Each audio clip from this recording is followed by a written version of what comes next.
authentic stories from the pages of America's most popular magazine.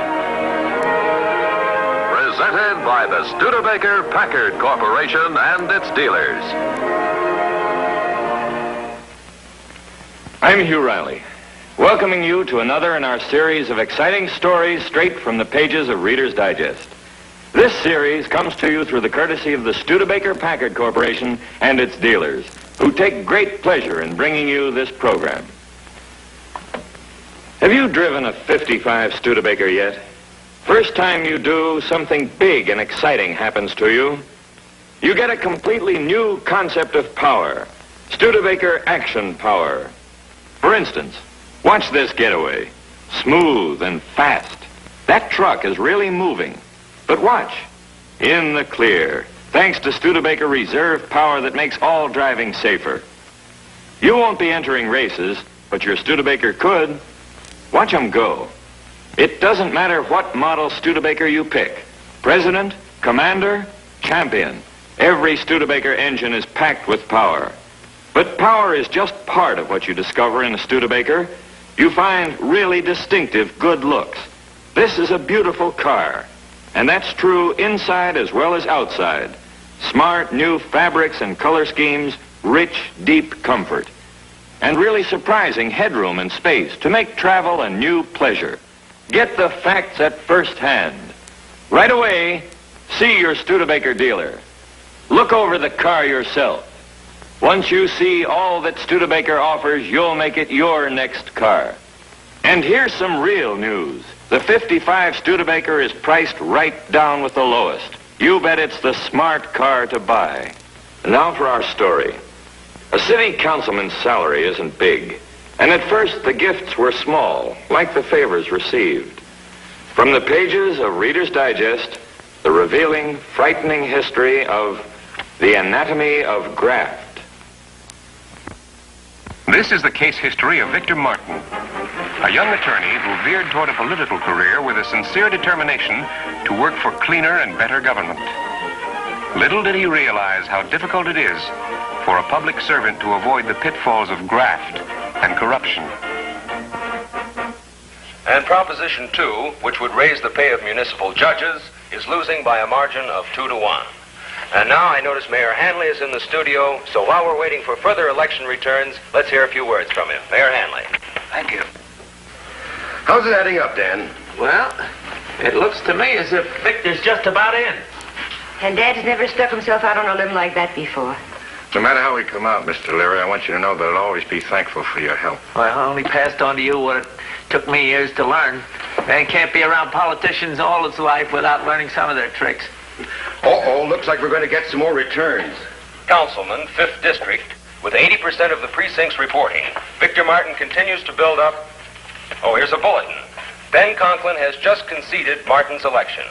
Vic! Mr. Councilman! Congratulations. Thank you very much. Thank you.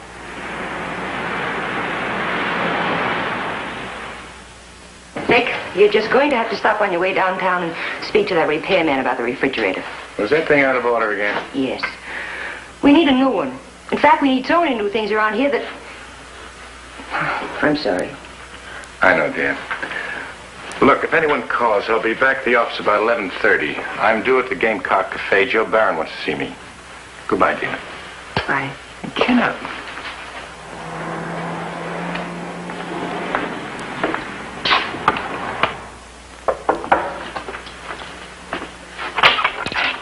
Hello, Vic. Hi, Joe. Come in. You're right on the dot. How about a drink? No, it's too early for me. How are things down at City Hall? I'm so new, I'm still feeling my way around. I knew you'd be elected, Vic. Mr. Leary never backs a losing horse. When he asked me for dough for your campaign, I knew it wasn't money wasted. I didn't know you contributed. Thanks. That's all right. Look, Vic, do you think if I put an overhead sign outside and bring more business into the place? It's not a bad idea. Then you'll fix it for me? Fix it. Well, all you have to do is go to City Hall, fill out an application. For $25, you've got a permit. Not me. You handle it for me, Vic. There's $300. If it isn't enough, say so. What do you want to shell out all that money, Joe? You're entitled to the permit. You'd be surprised. The precinct police lieutenant will wonder if it's an obstruction. He'll decide it isn't for a couple of $100. And the sidewalk inspector will rule it's an accident hazard. Another couple of $100. And so it goes. Before I'm through shelling out, a $25 sign will cost me $900 instead of $300. All right. I'll get you a sign. But I don't want a nickel for it. Of course you don't, Vic. No, Joe. It isn't necessary. You're not being smart, Vic. You're a politician now. And going against the tide won't sit well with the rest of the boys. You don't want to be a flash in the pan, good for just one term, do you? Of course I don't. Then toss around what I said. Ask your father-in-law. Goodbye, Joe.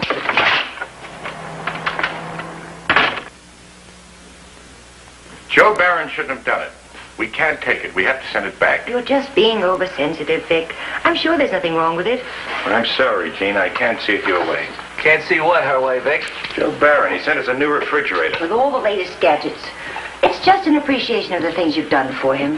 Yeah, Joe told me about it. In fact, I suggested the refrigerator deal to him, since you wouldn't take money. Well, money or an icebox, what's the difference? I'm still being paid off. Look, Vic, answer me this. Is Joe's gift depriving the city of any money it's entitled to? Well, maybe you've got a point there. I think you're being confused. Confused between accepting graft and being paid for a service.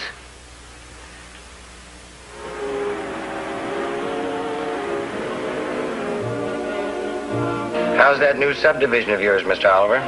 Okay, we're getting along. I'm having trouble with the city putting in sewers. Why'd you talk to Vic Martin? He's a pretty good guy. Oh, can a fellow do business with him? He'll listen. Good, I'd like to talk to him. Okay.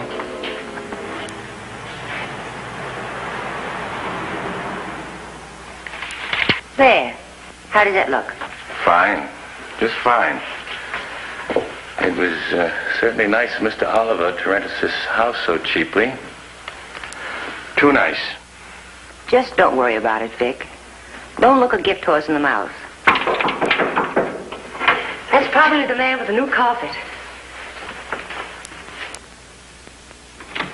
Is Mr. Martin at home? Yes. Will you come in? Thank you. Vic, this gentleman would like to speak to you. Gorman, Deputy Fire Chief. Glad to know you. I voted for you in the last election. I hope you don't regret it. I hope so, too. That's why I dropped over. Oh, won't you sit down? Thank you.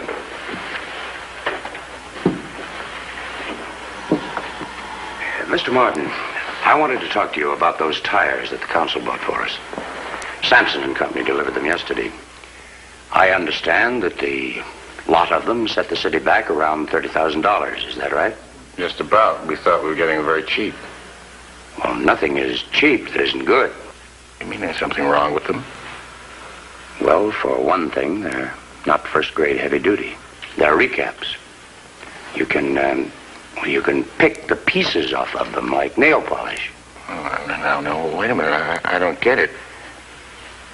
I mean, just a few of them. All of them.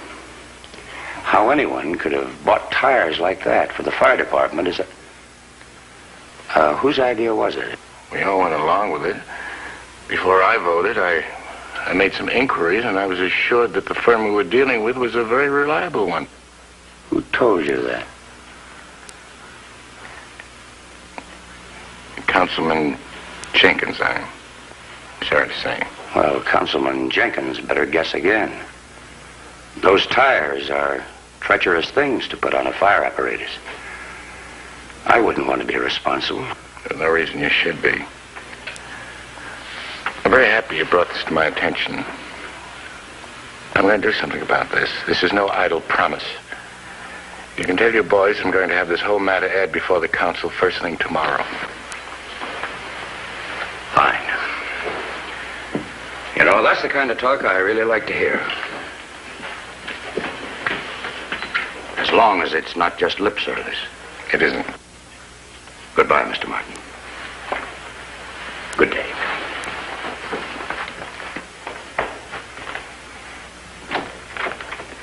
Fred Jenkins knew this tire deal was crooked all along, and I voted along with him on his say-so.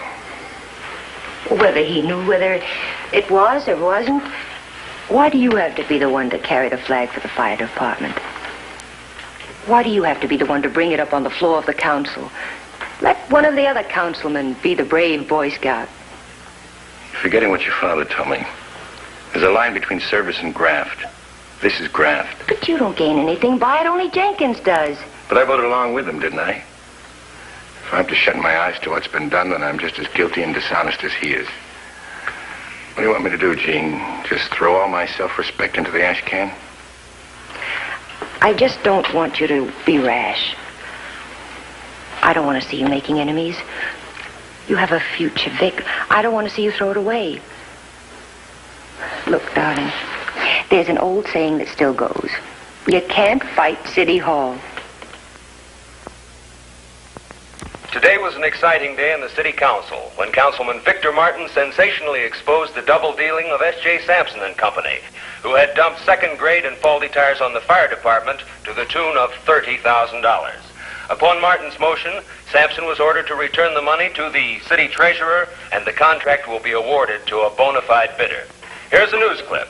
It shows Martin leaving the council chamber this morning, surrounded by constituents who are congratulating him for his courage and forthrightness. Yeah? Councilman Jenkins to see you. Have him come in, please. Hi, Fred. Something on your mind? Yeah. Just you remember this, Vic. When one politician calls a cop on another, he better be pretty sure of his past. We're not all lily white. Most of us are vulnerable. What is that supposed to mean? You're smart. You figure it out. When a politician's been hurt, he has a long memory. How's our fearless young public servant this morning? Okay, I guess. You don't look it. Jenkins been telling you the facts of life? Yeah, but I don't scare easily. Fine. Only I hope you're not whistling in the dark. While your friends are telling you what a good Joe you are, the boys in the council don't see it that way. Next time you ask them for a favor, they'll tell you how sorry they are they can't put it over for you. That's already happened. It'll happen again. They'll work overtime trying to figure ways to wash you up. You never met Cal Iverson, did you? No. I had a letter from Cal not so long ago. He said he thought you'd go a long ways. That's his way of saying he'd push you. The green light from Cal is all it takes. But that was before you made your famous speech in the council. And why are you telling me about this now? Because Cal happens to be in town. He flew in from the state capitol this morning. He's stopping at the Metropole. I had a long confab with him. Mightn't be too late. Too late for what? To square yourself. He'll see you in his suite, 8 o'clock. I'll be there. And when you meet Goliath, stop trying to be a little David, or you mightn't get another chance. I know my way out.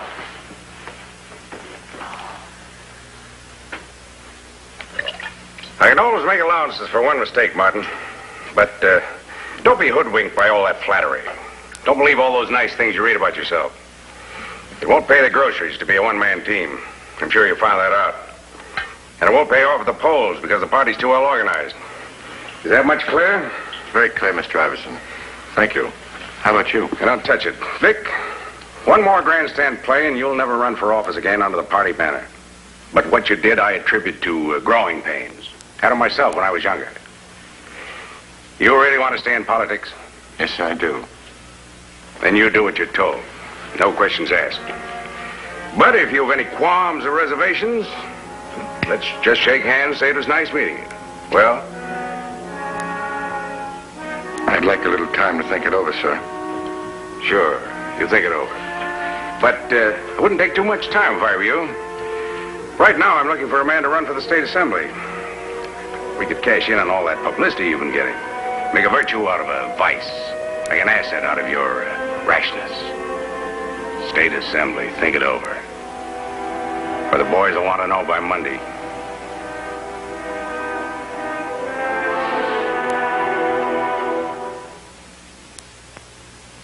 Back with the councilman in just a moment. Here are 3 things you definitely don't need when you visit your nearby Studebaker dealer. You don't need glasses to see that Studebaker is the style leader.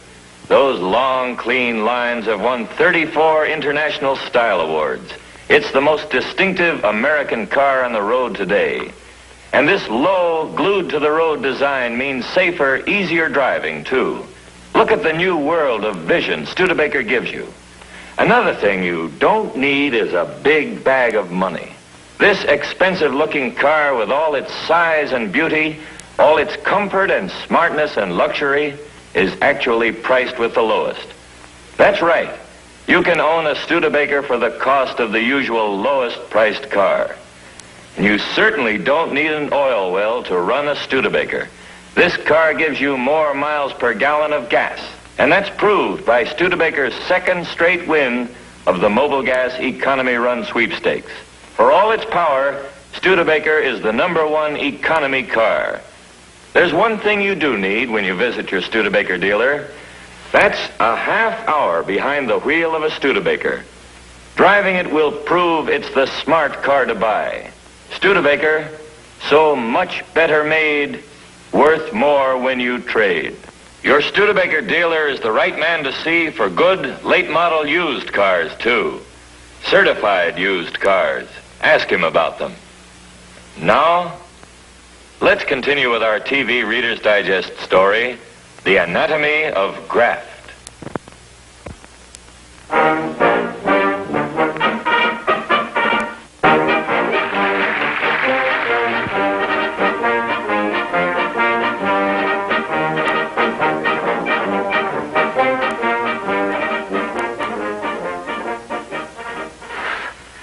Well, the word's got around. Governor Gladwell won't run again. That leaves the spot wide open. Well, there's a movement on to draft Vic for the job. Haven't you heard? Sure, I've heard. I started it. With little help from me. Seriously, Jane, I've given this a lot of thought. I've already talked it over with your father. Who is better qualified to run? I've been the majority leader on the assembly floor. I've put through every important administration bill. You don't have to sell me. I don't think it's going to take much selling anywhere. We've got one delegate after another lined up behind me. And in every county, 1 or 2 key delegates who are ready to go to work for me just as soon as they get the go sign. I know, they've told me. And the organization will be right behind you when the time comes. But you're 4 years too soon, Vic. Boys upstate want Greenwood this time, and I'm going along with them for party harmony. In fact, when we have our convention, I'd say you'd be just the man to put Greenwood in nomination. Where does that leave me? You're disappointed, huh? Yes, I am. I've created a new job for you, State Tax Authority. Tax? It could be important. Well, what do I know about taxes? We'll make Pat Kearney your chief deputy. He'll teach you the ropes. Look, Mr. Iverson, I've got ambitions. I'd be lost in the tax office. Well, it isn't as glamorous as the state capitol, but it has its compensations. Play your cards right and you'll make a lot of friends. Waiter, check, please.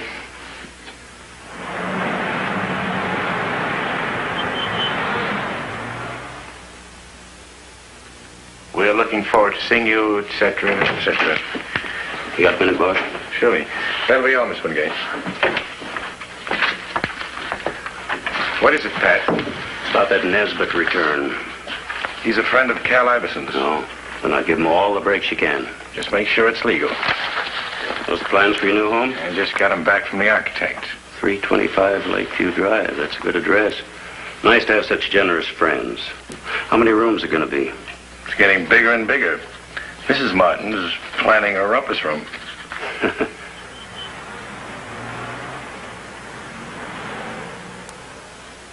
Will I see you again before you and Jean go to Hawaii? I don't think so. We're leaving Tuesday. Well, have a nice trip. It's good talking to you. Thank you. I better be running along. Well, Cal, I'd like to talk to you about something. You want to run for Congress? That it? Yeah, I've been thinking about it. I see. You'll find I've got a lot of support. I've been putting out feelers. And? Things look pretty good. Jean's father promised to handle the campaign, and money's already coming in. And there isn't much left for us to talk about, is there? Well, there's the party support, of course. That's where I'm counting on you, Cal. You swing the machine for me, and we're in. Haven't you forgotten something? Forgotten something? Baxter. He's been doing a bang-up job for us in Washington. And Baxter's a good party man. What do? Throw him out? Things like that have been done before. Last time out, he barely came in. This time, he might even be beaten. Why don't you stick to the job you're doing, Vic? Let me call the shots, hmm? I remain buried in this tax office? Look, Cal, I believe in timing.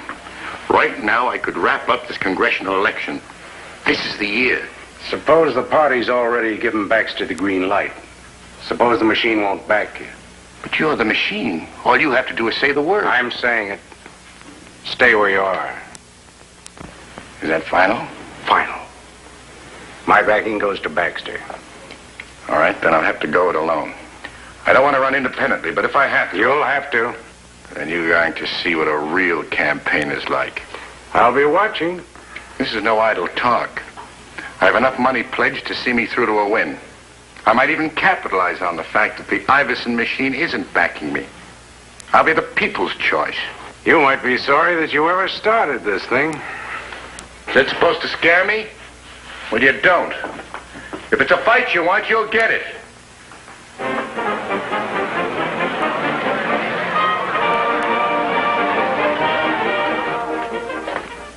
Have you ever been to Hawaii, Miss Wingate? No, I haven't. Oh, we had a wonderful time. You should go there.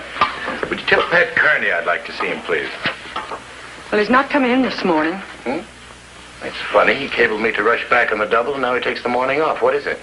He wants you to meet him at the Capitol Grill for lunch. Well, what's come up? Oh, what's so important? Well, I'd rather Mr. Kearney told you himself. Oh? And I didn't want to talk to you at the office. I'm not sure it isn't wired. What? We've had visitors, T-men. Came in right after you sailed, practically took over the place. They seem to suspect something about that Nesbitt return. That's what put them on the track. Well, the only one who knew about Nesbitt were you, Miss Wingate, and Cal Iverson. Something smells. Well, it didn't come from me, and certainly not from Miss Wingate. That leaves Cal Iverson. That leaves Cal Iverson. Why would he want to double-cross you? Politics. Politics make people do some weird things. Maybe we're making too much of this. It may be just one of those routine checkups. They don't remove files when it's a routine checkup. You better have your answers ready when you face them. Do you think they found something incriminating? You know, I'm not what you'd call a tax authority. I've always depended pretty much on you. Presume that you would keep us within the law. Who's kidding who, Mr. Martin?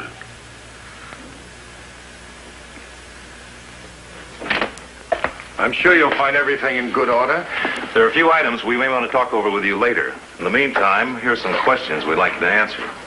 For instance, we'd like to know the value of your home, see the canceled check for your car, get an estimate on your wife's mink coat. Pardon me. Hello? Vic? Yes, dear. I'm just curious. What did Pat Kearney have to say? Look, I'm busy now. Goodbye. Look, Mr. Martin, I'll leave this questionnaire with you. We'll pick it up later. Let's go, Earl.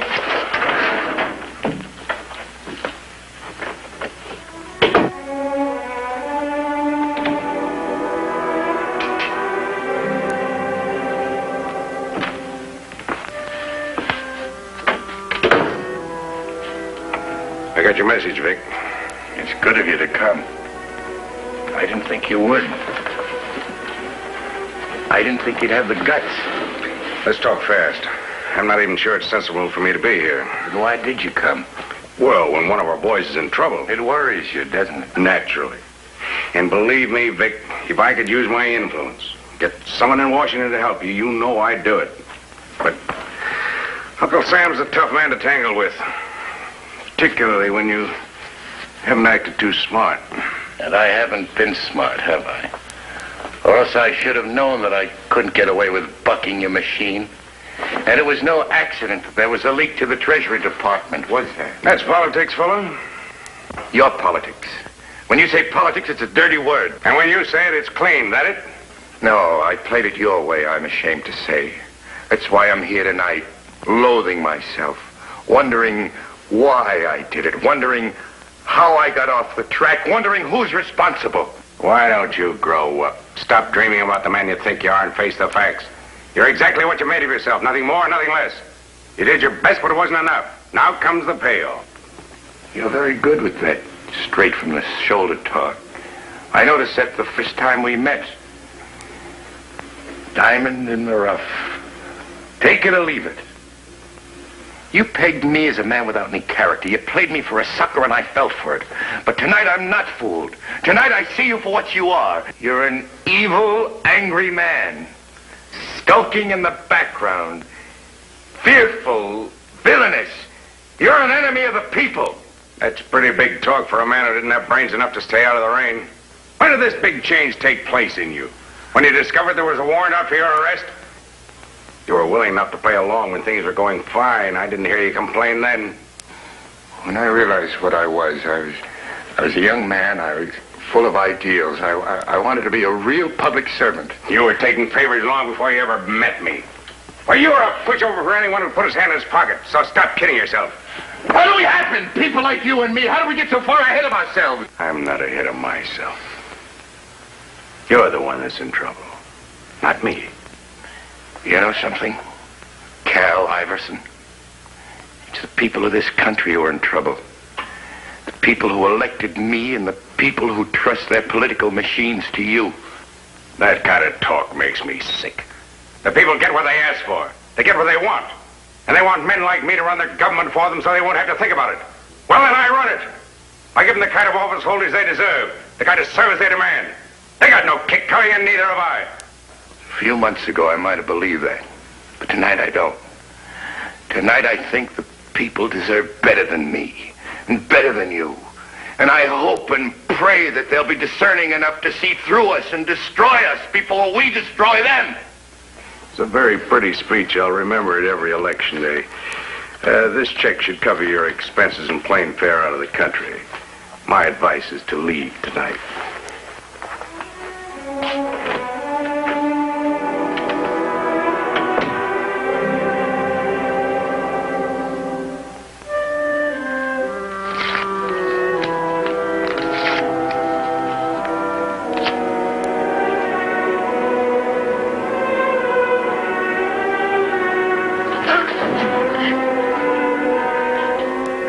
Noontime News.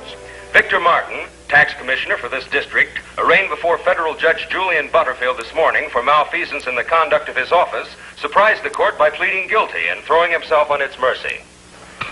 Well, that crook certainly got what was coming to him. That's right. He always had his hand out. Do you know anything about that new councilman? Tom Ellis? No, why? My license is coming up for renewal. You think you can do business with him? Well, we'll soon find out. Before we say goodbye, here's a glimpse of next week's story from the Reader's Digest. Human nature through a rear view mirror. You take me. If I got a customer, I don't just sit there like a wooden Indian. I'm sociable. I show an interest. You'd be surprised what you can pick up about human nature just keeping your eyes and your ears peeled. What, am I going to write a book or something? Look, I suppose you'd be happier cooped up in an office somewhere, some gazebo cracking a whip over you all day. We'll see the complete story next week. This is Hugh Riley, your host for the Studebaker Packard Corporation and its dealers, saying thanks for being with us, and until next week, goodbye.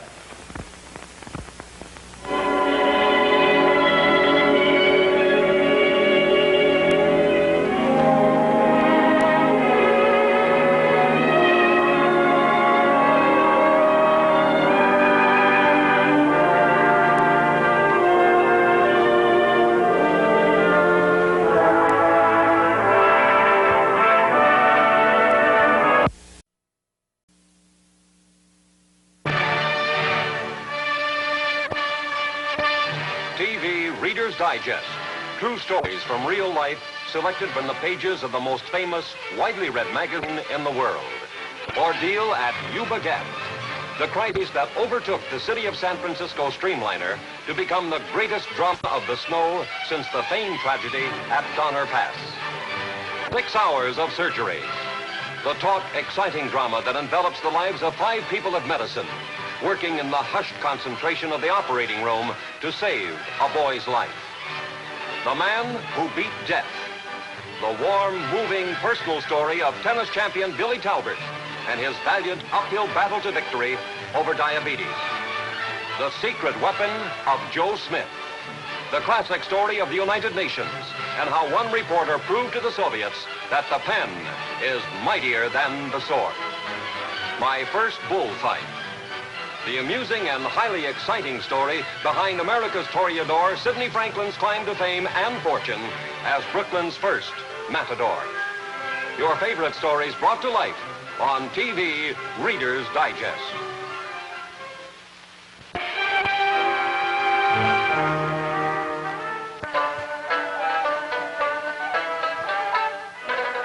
In the autumn of 1951, the Communist Chinese government in Beiping decided it was time to take action against a group they had long feared and hated, the American Protestant missionaries. As one of their first targets, they chose the Reverend John Hayes, professor of English at the Chinese National Teachers College of Guian and dean of all American pedagogues in the country.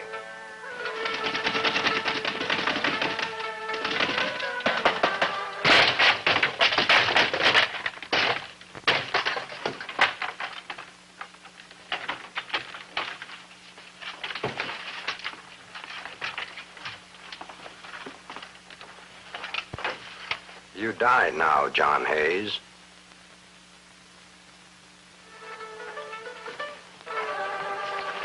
Halt! Why are you silent, man? Why do you lower your eyes at the sight of an enemy of the people being taken to pay for his crimes? Look at him! The criminal John Hayes! The imperialist spy! Look at his bound hands and his nakedness. See how he has lost face? Dogs. Dogs! You do not deserve the benefits the People's Party has brought you. Gone!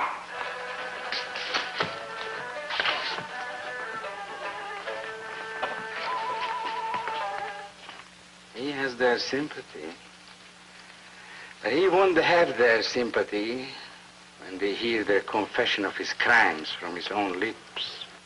But Hayes is not an ordinary man. He will be difficult. Why do you think I came from Beijing? I enjoy dealing with difficult men. Especially Americans. However, I'll permit you to conduct the preliminary investigations. Thank you. Thank you, Comrade Chernik. For 3 months following Hayes' arrest, he was confined to a tiny cell, designed to be a torture in itself. Time came to have no shape nor form for Hayes.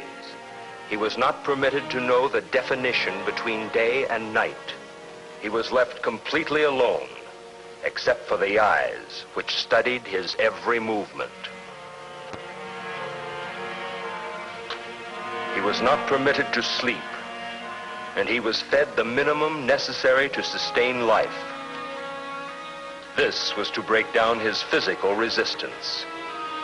There is no mystery about the process that has come to be termed brainwashing. It is based on simple fundamentals, known for 1,000 years.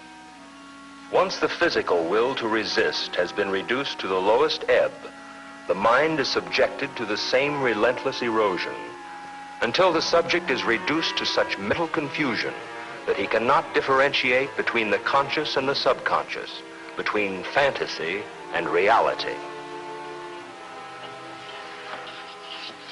You are an imperialistic spy. No. Admit you wrote letters to America telling about our country. China's been my home all my life. If I wrote letters to the United States, I did nothing but to explain the position of the Chinese people. But you admit writing the letters. Yes. Now admit you knew it was against the law to write to the United States. Is it against the law to write letters to Russia? Repeat after me. I wrote letters to the United States. Naturally, I will admit that. I wrote letters to the United States, but not to... Repeat it again. I wrote letters to the United States. I wrote letters to the United States. Once more, I wrote letters to the United States. Admit it. Repeat after me. I wrote letters to the United States. I wrote letters to the United States. I wrote letters to the United States. I wrote letters to the United States. I wrote letters to the United States. I wrote letters to the United States. Write it in your own words. That you regret your error. That you now see the light. That you are sorry for the damage you have done. That you now endorse the principles of communism and the Chinese People's Government. That you wish to atone for your crime. I have committed no crime. Write it in your own words that you have been deceived by the false leaders of Wall Street warmongers. I've had no sleep. I can't think or feel. You may sleep after you have written.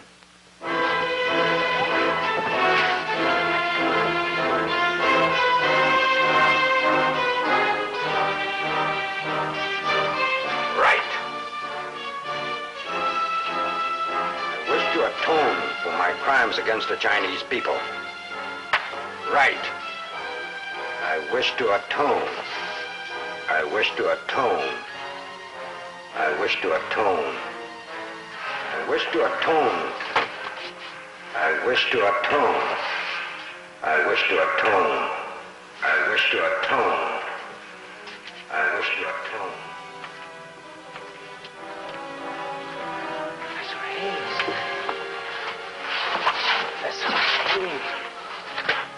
I cannot tell you how grieved I am to see a man of your stature in such a pitiful state. But you have no one to blame but yourself. Why do you insist on torturing yourself by not cooperating? There is no compromise with evil. At least not for me. I didn't come to debate with you. No, I have too much respect for the quality of your mind. In fact, I came here to save your mind for the benefit of the People's Republic of China. In what way? We ask you to sign a simple document. Confessing that my whole life and the life of my father has been a lie? Look, I have full power to dispose of your case. I'll take you to Beijing. It's the honored guest of the government. You're going to be maintained at government's expense, and you're going to be named a member of the People's Educational Division for the whole China. What is your answer, Professor? I'm thinking of an answer made by another man in the face of temptation. Get thee behind me, Satan. The officer in charge of the preliminary investigation told me that you are almost ready to face the People's Court. I cannot remember that any man brought before that court has not confessed or been condemned to death. I have no fear of death. And I will not confess. We shall see. Goodbye, John Hayes.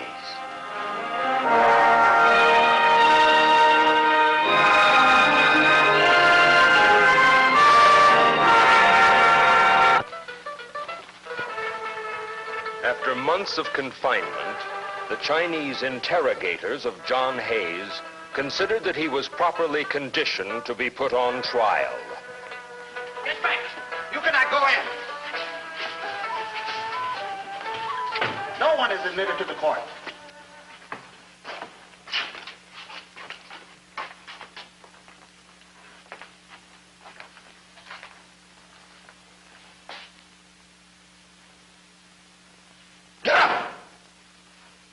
Who told you to sit down? Get up! You dare sit without the permission of the court? Stand up, Vincent, Yankee!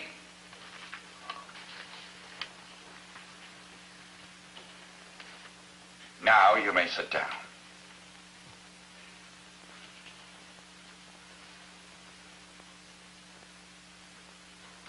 You are smiling, prisoner. Do you find your position amusing? Forgive me, Wang Tzu. Do not foul my name by daring to speak it. Address me as the President of the People's Court. Forgive me, Mr. President of the People's Court. But I am remembering a thought which came to me last night. What thoughts could you have that we do not already know? It was at a moment when I almost doubted I would have the strength to face this court today.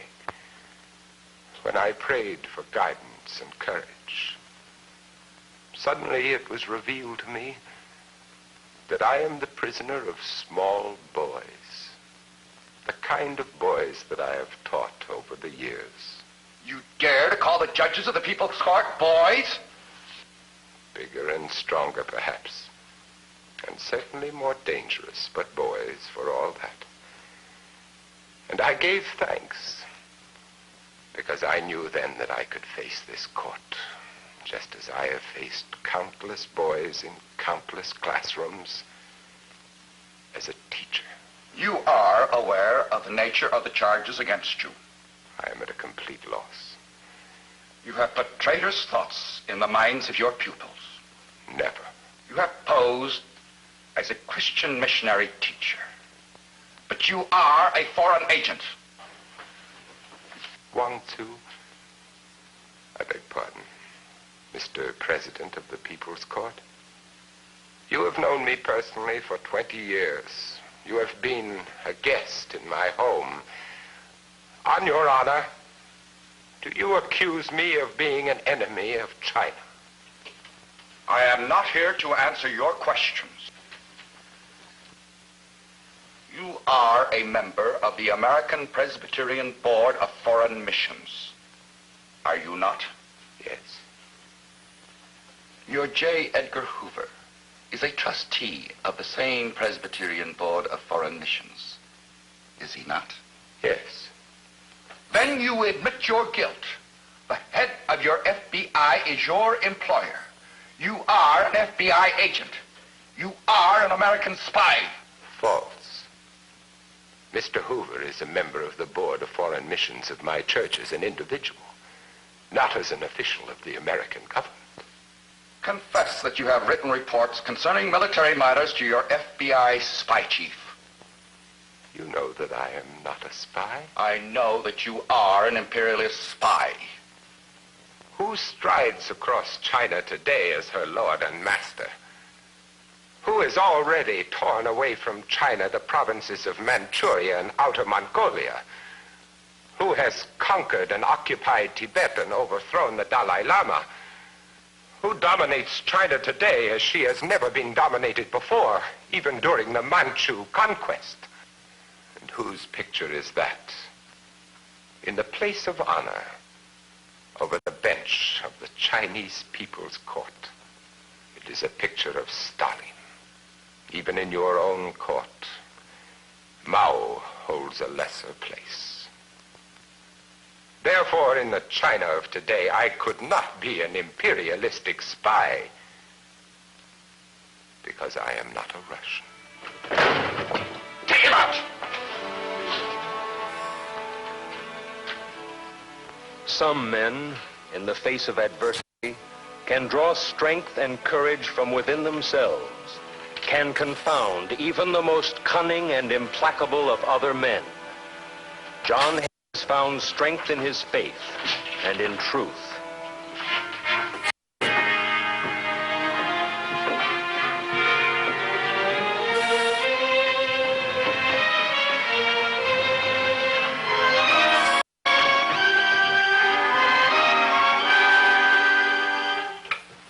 Support the Nationalist Party of the renegade Chiang Kai-shek, who has the support of the warmongering American government. I have no connection with the Chinese Nationalist Party, nor with Generalissimo Chiang Kai-shek. You lie again, John Hayes. You publicly read the funeral services over the body of a man who was head of the Nationalist Party at Kuiyang, after this court had condemned him as a traitor and ordered him to death. Yes. Yes, I did that. He was a member of my church, and I am an ordained minister. And by officiating at his funeral service, you gave aid and sympathy to the nationalist conspirators. I should like to repeat the prayer spoken over the grave by the young daughter of the man condemned to death by this court. Heavenly Father, forgive the judges of the people's court. Give those judges, I pray, a real understanding of justice, true love for the Chinese people, so that true peace may come to this poor land.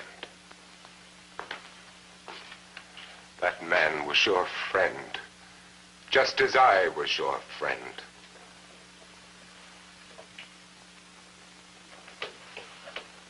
You claim to be a friend of China. Yet you are one of the American capitalist teachers who has corrupted and enslaved our people for years with your Wall Street teachings. Need I remind you of the labors of love performed by my father for the Chinese people until the day of his death? Need I mention the hospitals he built for the poor, his work for the improvement of farms, his suffering to save lives in the time of plague and famine, his founding of schools for the sons and daughters of the people? Let me be heard! John Hayes is no enemy of the Chinese people! Arrest that woman. Take the names of those persons with her. Are you afraid to hear me?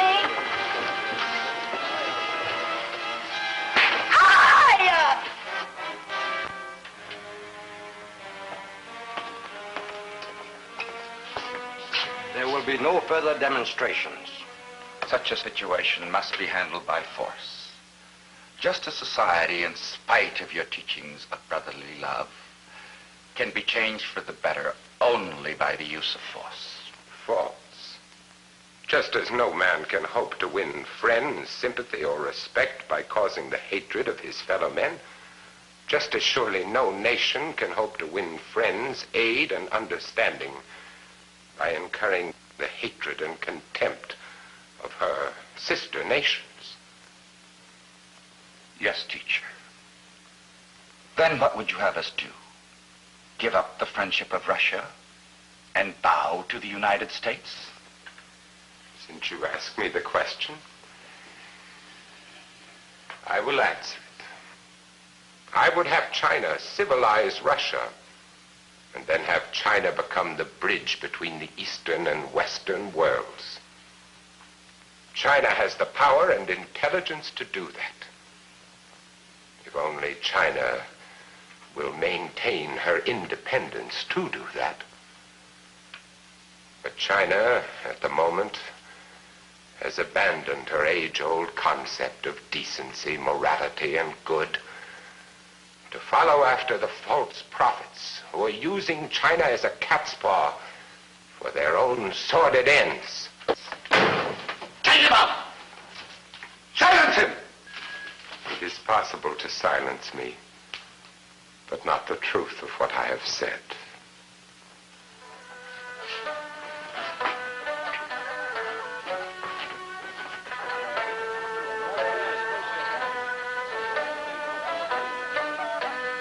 Admit it, that you have sought to overthrow the people's democracy. Mr. President of the People's Court, what is a democracy? China is a democracy. Is it? In a democracy, the people rule themselves and elect their own officials. Will you name me the officials of the present Chinese government who have been elected by the people? I have been lenient with you. In a democracy, the people are guaranteed certain rights. Freedom of thought, of the press, of the inherent dignity of the individual. But above all, to be secure in his person and in his home. You will not lecture this court. Are you secure in your person? Are you secure in your home? Or do you wonder when the knock will come in the dead of the night at your door? In a democracy, there is justice. But in the China of today, there are only orders. Orders from the Kremlin. You think you are sitting in judgment on John Hayes? The truth is that the world at this moment is sitting in judgment on you and on this court. It is not John Hayes on trial. It is the honor and independence of China. Take him out. We've heard enough.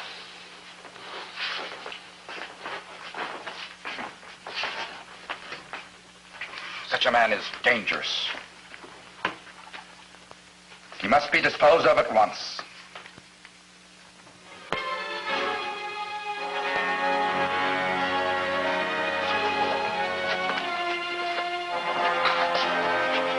We will not need a signed statement, nor a confession from you. Before the court, you have convicted yourself over and over. I spoke the truth, as it has been given me to know the truth.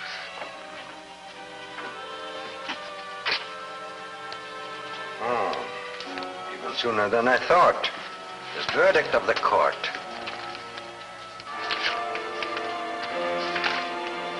You are ordered to be expelled from China immediately.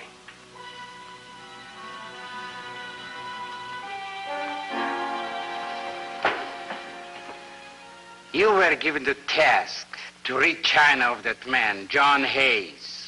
But we did do just that, Comrade Commissar. Yes. You sent him on his way to Hong Kong as a conquering hero, not before a firing squad as a convicted criminal.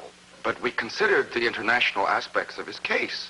The fact that he had the sympathy and the friendship of the people. Your duty was to convict, to consider only that. If we had condemned him to death, we would have made him a martyr. Is such stupidity possible even to you? You still do not realize what has taken place in your court. You and the agents of the People's Court were entrusted with the important assignment of the brainwashing of John Hayes. I read the transcript of his trial. He used your court as a sounding board to echo the things in which he believes. He, John Hayes, brainwashed you, all of you. Comrade Commissar. Now you understand, there's no place in the people's government for stupid, bungling officials. Captain.